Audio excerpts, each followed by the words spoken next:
It's time for Summit City Noise News. President Donald Trump and the Boy Scouts of America. Who the hell comes up with this stuff? The Washington Post. Headline: Trump's Boy Scout speech broke with 80 years of presidential tradition.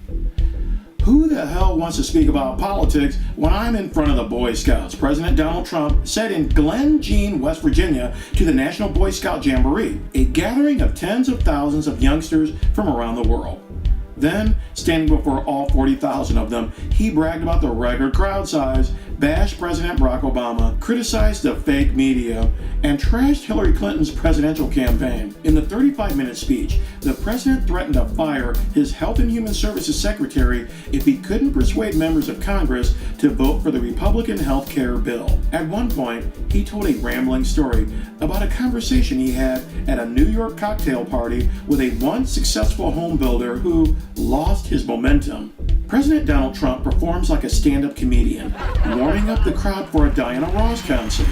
Diana Ross and Lionel Richie gave us endless love. Donald Trump and U.S. Secretary of War James Mattis give us endless wars.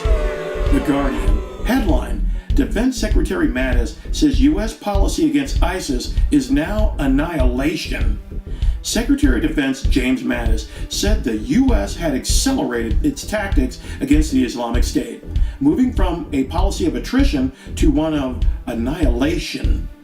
Speaking on CBS's Face the Nation, Mattis said, "Our strategy right now is to accelerate the campaign against ISIS.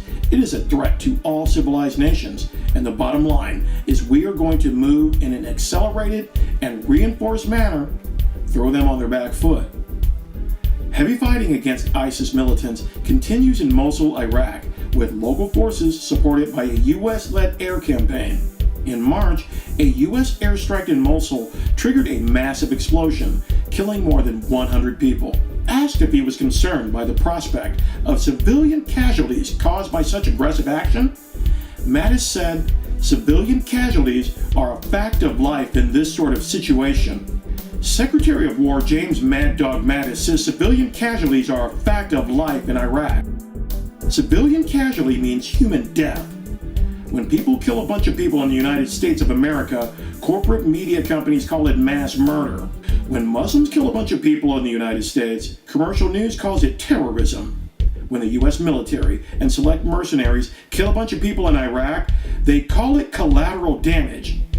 Collateral is something of value that banks require from certain people who want to borrow money. People wearing suits and uniforms tend to promote the civility of war with casual attitudes toward collateral damage. Zero Hedge. Headline: Trump's slide into endless war syndrome by Yvonne Eland via the Strategic Culture Foundation.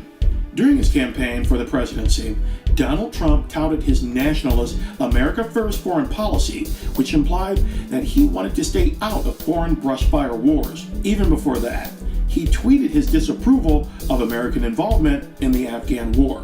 Yet now, he has delegated the authority to his Secretary of Defense to send several thousand more troops to Afghanistan to join the almost 9,000 that remain there. Trump appears to be delegating the troop re-escalation decision for Afghanistan to Secretary of Defense Jim Mattis because the president wants to be able to dodge responsibility in case that policy is ultimately unsuccessful, just as he blamed the botched special operations raid in Yemen on the military.